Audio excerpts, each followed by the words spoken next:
Vamos falar um pouco hoje sobre as fundamentações bíblicas do governo presbiteriano.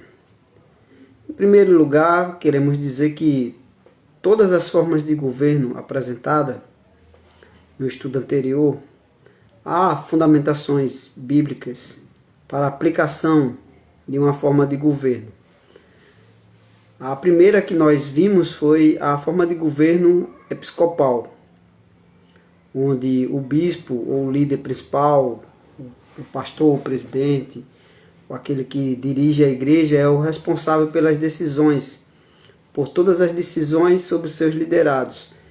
E ele tem a liderança como um grupo de apoio, né? Um conselho consultivo, onde ele consulta a opinião da sua liderança e tem o seu apoio.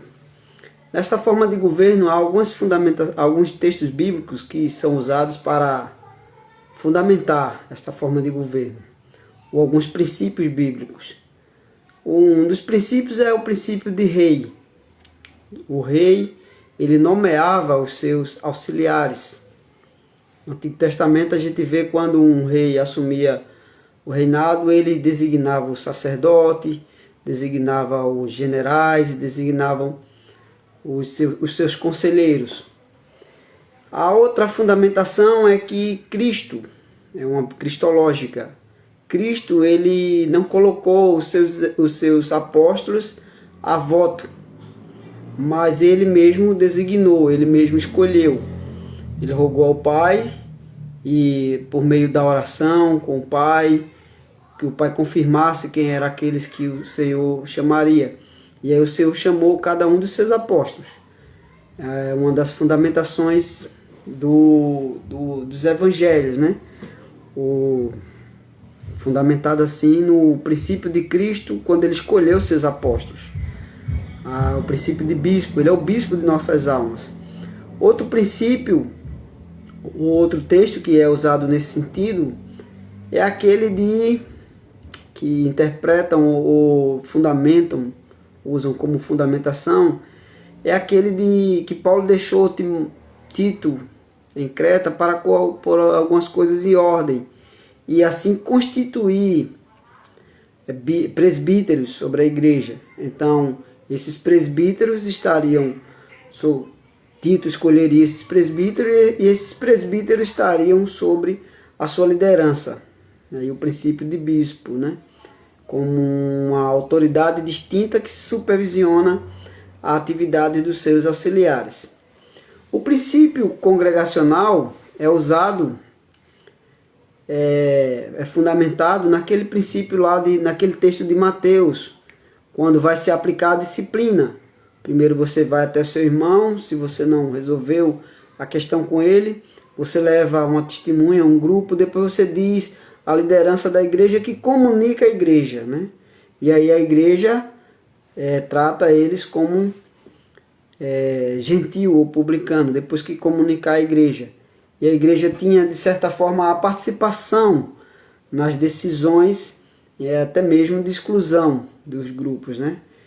Usa esse texto como um fundamento para o princípio democrático da igreja. Outro texto usado também, mesmo que já tenha a liderança formada, é o princípio da escolha de diáconos, de Atos 6. Então é colocado a igreja para a igreja escolher, para a igreja escolher os oficiais. Escolher, irmãos, entre vós aí, homens, e aí dão as características, as prescrições. E aí a igreja elege, a igreja toma uma decisão junto com a liderança apostólica na escolha dos oficiais. E aí os apóstolos vão e ordenam. Então nós temos aí pelo menos textos bíblicos que fundamentam o princípio de governo ou a forma de governo episcopal e a forma de governo congregacional. Então as formas de governo bíblica, ou governo eclesiástico, governo de igreja, encontra seus fundamentos e respaldos na Escritura. Então não constitui um problema ou um erro ou um equívoco da Escritura, uma falta de interpretação da Escritura, mas uma aplicação da Escritura naquela questão administrativa da igreja, né? Então se encontra fundamento em vários textos bíblicos para as várias formas de governo. Na nossa forma de governo eclesiástico, nós temos o democrático representativo.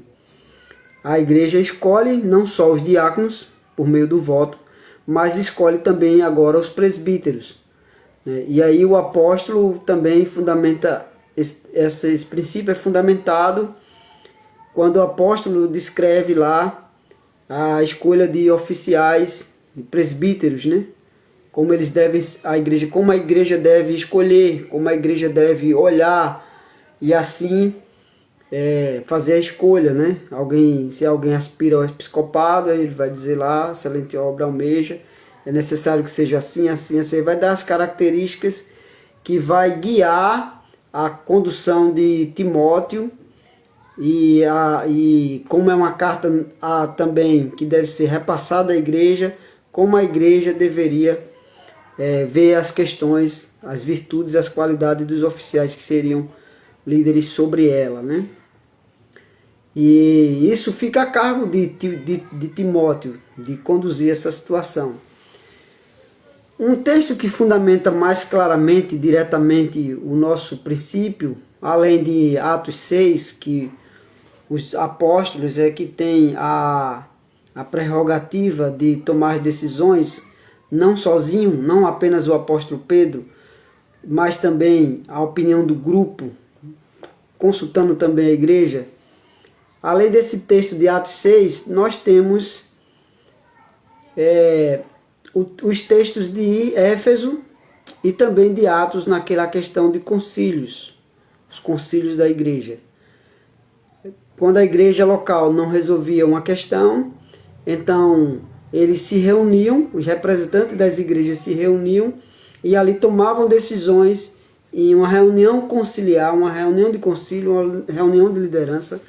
Apesar que todas as igrejas hoje elas têm esse colegiado, né? Conselho de bispos, por exemplo, bispos que pedem opinião uns aos outros, mas eles tomam uma decisão na sua igreja local.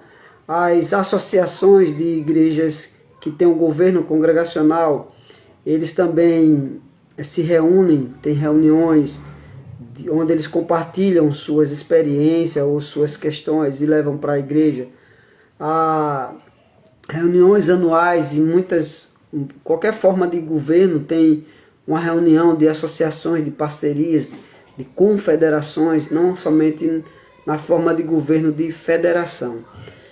Mas eles tomam uma decisão e enviam cartas às igrejas, e essas cartas passam a ser orientações que regulam a atividade e a relação, a prática daquela igreja, né? Um outro texto que também nos chama a atenção é o de Éfeso, quando Paulo fala aos presbíteros, dizendo que eles pastoreiam a igreja juntamente com ele. Eles pastoreiam a igreja junto, né? E lá um termo é usado praticamente pelo outro, porque diz assim, que o Senhor vos constituiu bispo para pastoreardes a igreja de Deus. Vamos lá, esse texto de Éfeso, ou Paulo, a carta de Paulo, aliás, o livro de Atos, quando ele vai tratar dessa questão dos presbíteros, né? Atos 20. Bom, já que estamos em Atos, vamos logo em Atos. Interessante a escolha do apóstolo Matias. Os 11 lançaram sorte para ver quem Deus revelaria que seria o substituto de Judas, né? Logo no início logo no início do livro, né? Atos vai dizer que eles fazem essa escolha, lançam sorte e a sorte caiu em Matias, e aí eles receberam ele como um apóstolo para compor o número dos 12, ocupando a vaga de Judas, né? Judas Iscariotes, que traiu o seu Jesus, que entregou o seu Jesus também à morte. Veja aí, Atos 15, Atos 15 vai descrever a situação de controvérsia, o parecer de Tiago, a questão das discussões entre os judeus, as práticas dos judeus. Alguns diziam que era necessário circuncidar também os cristãos. E essa situação foi levada pelos apóstolos a uma reunião. Veja aí, Atos 15, versículo 6. Então se reuniram os apóstolos e os presbíteros para examinar a questão. Então não só os apóstolos, mas agora está reunidos a eles, dividindo a autoridade com eles, os presbíteros. O apóstolo Pedro vai escrever na sua carta, no capítulo 5, ele vai dizer o seguinte, ele vai dizer, eu presbítero convosco. Então ele se coloca como presbítero. O presbítero é um ancião, era um líder que governava a igreja. Então o apóstolo se coloca como presbítero, eu presbítero convosco. Isso está na carta de Pedro, né? Na primeira carta de Pedro, capítulo 5. Veja que o apóstolo, a credencial de apóstolo não estava necessariamente acima dos presbíteros, né? 2 Pedro, capítulo 5, versículo... 1 Pedro, capítulo 5, versículo 1. 1 Pedro 5, 1. Rogai aos presbíteros, rogo, pois, aos presbíteros que há entre vós, eu, presbítero como eles, testemunha do sofrimento de Cristo e ainda coparticipante da glória que há de ser revelada. Aí ele diz, eu presbítero com eles, rogo aos presbíteros, eu presbítero com eles. O versículo 2 diz assim, pastoreai o rebanho de Deus que há entre vós. Então, ele fala aos presbíteros para pastorear o rebanho de Deus. Então, o apóstolo dizendo que é presbítero junto com os presbíteros para pastorear o rebanho de Deus. Na língua grega, naquele texto lá de Apocalipse, dos 24 anciãos, que representa os 12 patriarcas e os 12 apóstolos, a palavra grega que aparece lá é presbítero, os 24 presbíteros, os 24 anciãos, 24 presbíteros. Então, um apóstolo, ele não é necessariamente alguém distinto em questão de autoridade dos presbíteros. É distinto em que questão? Eles eram autoridade apostólica, eles eram testemunhas oculares do Senhor Jesus, ele foi escolhido diretamente pelo Senhor Jesus. Mas agora, no período apostólico ainda, e depois do período apostólico, os presbíteros passam a desempenhar a autoridade dos apóstolos que foram repassadas para eles, né? Então, esse texto de Pedro, isso é Pedro falando, está em harmonia com o que Paulo diz, ou com o que Lucas registra aqui em Atos, capítulo 15, né? O presbítero, ou os apóstolos, junto com os presbíteros, eles se reúnem para tomar uma decisão. Ele não toma uma decisão sozinho, nem somente entre o colegiado apostólico, o grupo apostólico. Então, em Atos capítulo 15 diz o seguinte, né? Capítulo 15 que nós lemos, versículo 6 diz assim, então se reuniram os apóstolos e os presbíteros para examinar a questão. Então, o grupo, havendo grande debate com os apóstolos e os presbíteros discutindo a questão, né? Examinando a questão, argumentando em torno dos assuntos. Pedro tomou a palavra e lhe disse, irmãos, vós sabeis que desde há muito Deus me escolheu dentre vós, para que por meu intermédio ouvisse os gentios a palavra do evangelho e cresce. Então, o apóstolo Pedro, ele era um dos um dos principais porta-vozes do grupo, né? Alguns vão ver aqui a sua liderança de bispo sobre o grupo. E daí ele vai dizer isso porque ele diz: entre os gentios eu testemunhei até mesmo da fé judaica. Paulo censura ele porque às vezes entre os gentios ele tinha uma postura e entre os judeus ele tinha outra. Ainda no capítulo 15, vai dizer, eles vão tomar decisões, vão colocar por escrito. Versículo 15 vai dizer: conferem com isto as palavras dos profetas, como está escrito, então eles discutem e tal. E depois eles decidiram escrever a sua decisão. Então o versículo 20 vai dizer que eles escreveram que eles se abstessem de coisas, das contaminações dos ídolos, das relações sexuais ilícitas, da carne de animais sufocados, do sangue. E depois eles vão escrever a decisão. No versículo 22 vai dizer o seguinte: então pareceu bem aos apóstolos e aos presbíteros, com toda a igreja também de Antioquia presente ali, ou de Jerusalém, tendo elegido homens, toda a igreja tendo elegido, você vê aqui os apóstolos, os presbíteros, a igreja participando, numa eleição de homens, tendo elegido homens dentre eles, escolheram um que seria o mensageiro daquela decisão, juntamente com Paulo e Barnabé, a Antioquia. Foram judas chamados Barnabé, Basabás e Silas, homens notáveis entre os irmãos. Então, às vezes, nas nossas decisões conciliares, dos concílios, da liderança, é designado homens para levar a decisão a um grupo. A gente chama isso de comissão. Vai uma comissão levar a decisão do concílio a um determinado conselho. Às vezes os presbíteros trazem a decisão do presbitério e comunicam à igreja, do concílio, do presbitério, que é o grupo de presbíteros e pastores. O versículo 23 diz assim: escrevendo por mão deles,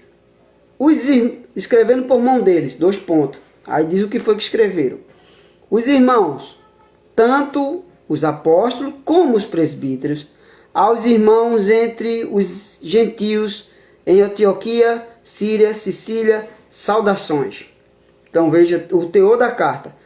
Visto sabermos que alguns que saíram de entre nós sem nenhuma autorização vos têm perturbado com palavras, transtornando a vossa alma, pareceu-nos bem, chegados a pleno acordo. Então eles estavam de acordo, não era um só tomando a decisão, não era Pedro só tomando a decisão. Escolher alguns homens para enviá-los como delegados apostólicos, enviá-los a vós outros com os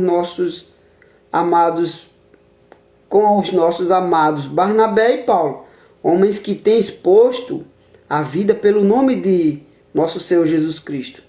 Enviamos, portanto, Judas e Silas, os quais pessoalmente vos dirão também estas coisas.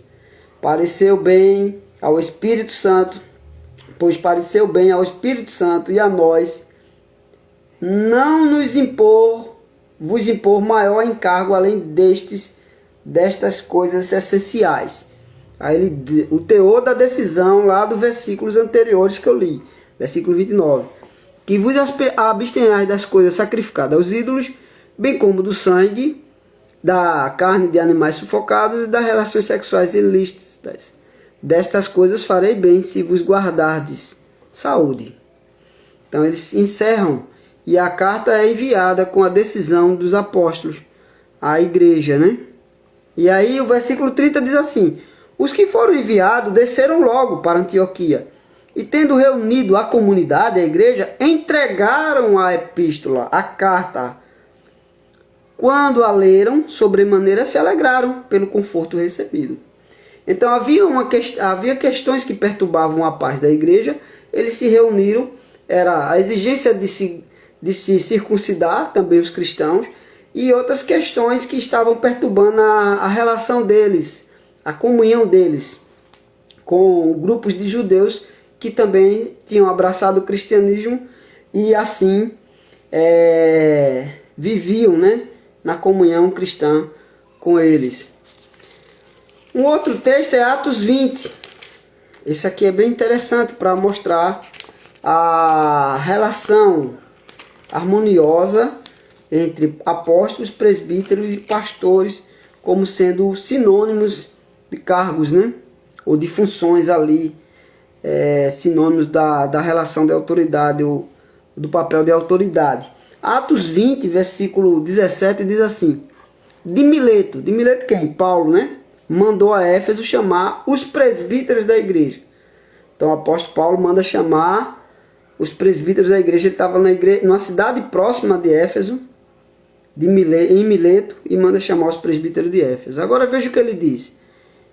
E quando se encontraram com ele, disse-lhe: vós bem sabeis como foi que me conduzi entre vós todo o tempo, desde o primeiro dia que entrei na Ásia, servindo ao Senhor com toda humildade, lágrimas e provações pelas ciladas dos judeus que me sobrevieram. Ele vai colocando a situação. Depois que ele foi para Jerusalém e tal, e aí ele vai dizer o seguinte,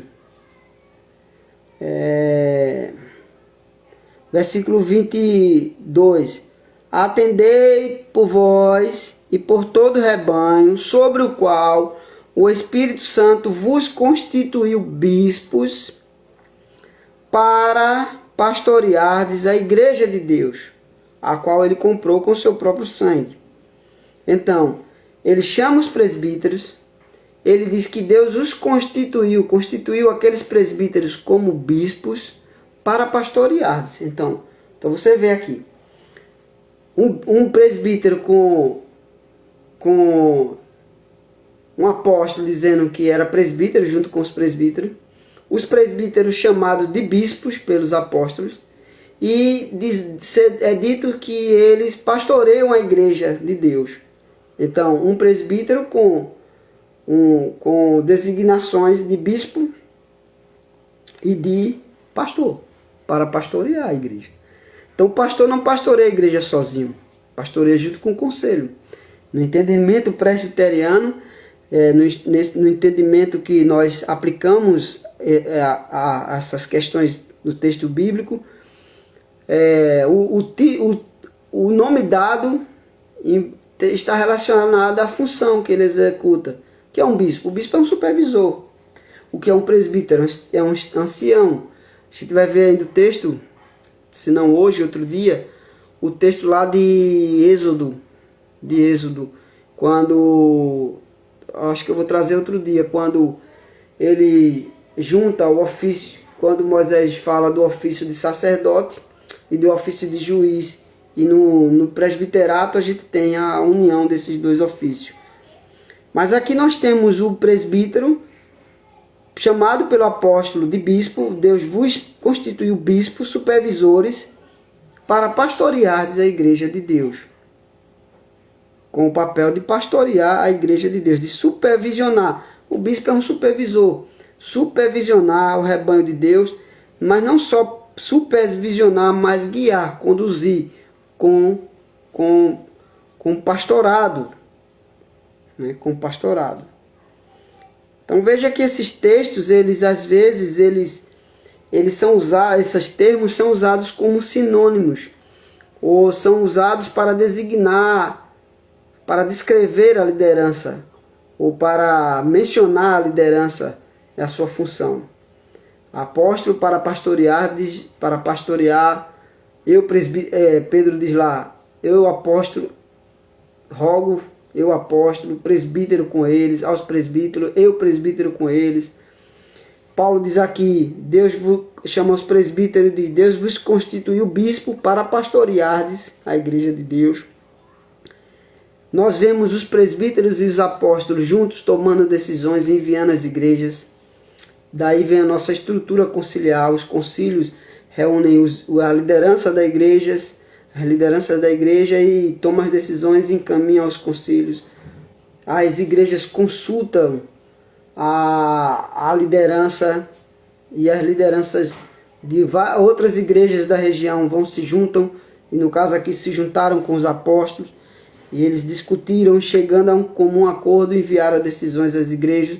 Então nós presbiterianos vemos a fundamentação da nossa forma de governo nesses textos. Em Atos 6 eles colocam a eleição para a igreja. Aqui nos concílios eles elegem, eles escolhem aqueles que seriam designados, delegados para levar a decisão, ao conhecimento da igreja. Então você vê, de certa forma, a fundamentação, uma fundamentação clara e, de certa forma, a forma de governo presbiteriano a partir desses textos, dessa fundamentação bíblica. Então, no início do vídeo nós falamos a fundamentação para outras formas de governo. E à medida que a igreja foi crescendo, essas outras formas também foram dando lugar a estas reuniões conciliares, e essa forma também de administração fica muito bem presente, muito clara também a partir desses textos, né? Então que Deus abençoe a sua igreja, a liderança do seu povo espalhado na face da terra, e que possamos como líderes conduzir de fato a igreja de conformidade com a Escritura, pastoreando o rebanho do Senhor. Seja você um bispo, um pastor, um presbítero, Deus conceda a graça para conduzir a igreja. E a igreja muitas vezes é ouvida e tem participação também na condução, né, na proclamação e na expansão do reino de Deus. E na forma de governo congregacional presbiteriana, eles têm participação na decisão. Nas formas de governo, outras formas de governo, às vezes eles são ouvidos, às vezes eles opinam, né, a partir da liderança, ou a liderança ouve as opiniões dele, e às vezes essa liderança leva ao seu líder principal. E assim a igreja do Senhor vem caminhando ao longo dos séculos pela graça de Deus. Que Deus abençoe os irmãos. Em breve a gente vai trazer mais detalhes desse texto, ou dessa forma de governo, de forma também gráfica, para que os irmãos possam ver e tirar suas dúvidas.